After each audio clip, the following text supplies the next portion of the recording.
Englehart. I was born and raised in London, Ontario. I'm 27 years old. I've been in this acting industry for about 3 years. My background is in extreme martial arts. Did that for most of my life. Growing up, I always wanted to be the next Jean-Claude Van Damme. I got into the martial arts gig as it was always a dream of mine to win championships and to be noticed as a great martial artist. When I first got into martial arts, I was actually terrible. I was probably one of the worst students there. It took me a few years, but I actually became one of the best students and ended up teaching new students on weapons and learning the real meaning of martial arts and how to carry yourself as a martial artist. As that went along, I think that really helped me in the acting industry because not only does it help me in everyday life, but it helps me with acting roles and the confidence. And I always want to achieve more. I always want to be the best at everything I do, which is kind of a double-edged sword at times, but it definitely helps me out.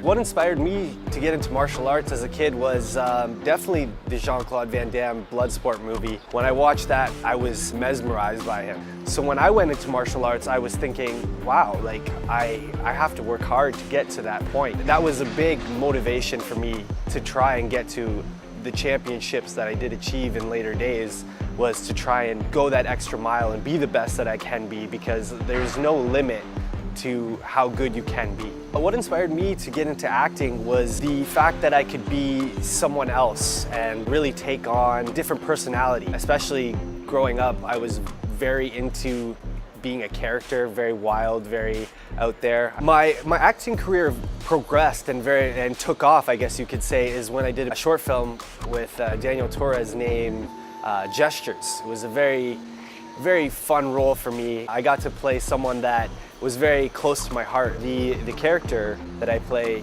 is very similar to me. He was a martial arts champion. He was very strong-minded and a very tough individual. The role that I got to play in that was a real big awakening for me in the acting industry, because it was just something that I had always wanted to do. I always wanted to play a martial artist. Give me one. Give me one. Working on set for Gestures was a lot of fun. It was a great experience. For me, it was a lot of new experiences. I had never worked with such a tough choreography.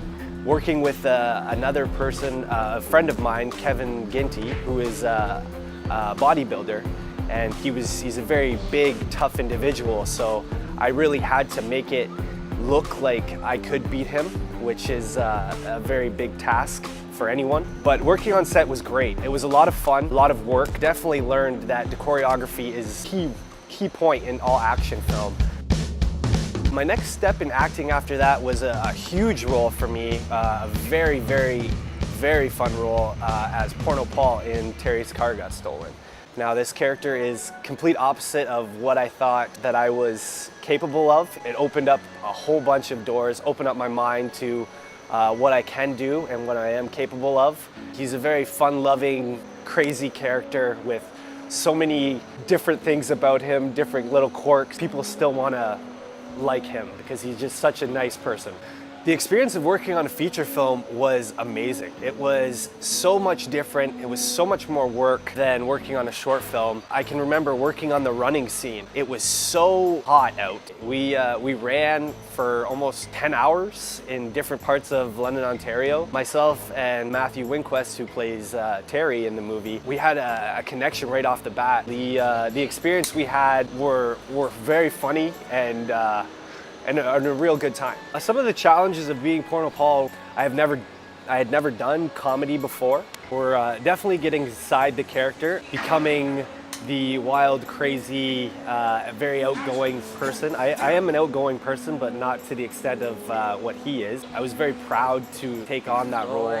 He's just a great character to play. At times he's very funny, very outgoing, very crazy, and then other times he's very serious. He's very in the moment, and it was a lot of fun. It was a lot of work, but it definitely made me a better actor taking on that role. Working with low budget and such a great crew, I would say that I'm very blessed and very fortunate to have all of the people that I worked with. I never imagined that there was going to be so much talent on the film. They're just great individuals, great people, great friends. Every day that I went to shoot they made me step up my game. Heather May, amazing. Thomas Vickers, amazing. James Roberts, Hiab Jesus, and of course Matthew Winquest. Just unbelievable. Great actors, great people. Currently right now I'm living in Mississauga. I do commute to Toronto quite a bit to work on some short films and some web series as well. One of the latest projects that I have worked on was a music video called I'm on the Brink. A really, really cool experience for me. When you're on stage, you're always doing your weapons and you're doing your forms to music. I always wanted to do a music video and show everyone that I could capture a character without having to speak. But working on that was amazing. And I got to do a lot of choreography with Daniel Torres as well. We worked really hard together and we bounced ideas back and forth, which we do a lot. And we kind of have a connection where I can say something and then he can say something back and we almost meet in the middle. The biggest advice I could give to any up-and-coming actors or filmmakers, it's very hard, sometimes depleting, but it's always worth it. If you work hard at it and it's something that you really want, don't ever give up on it, because in the end, you'll definitely, when you see yourself on screen or you see yourself in those roles, it's like no other feeling. If that's what you want in life, never give up. It doesn't matter what anybody tells you, what anybody says, you're your own person and you can make it.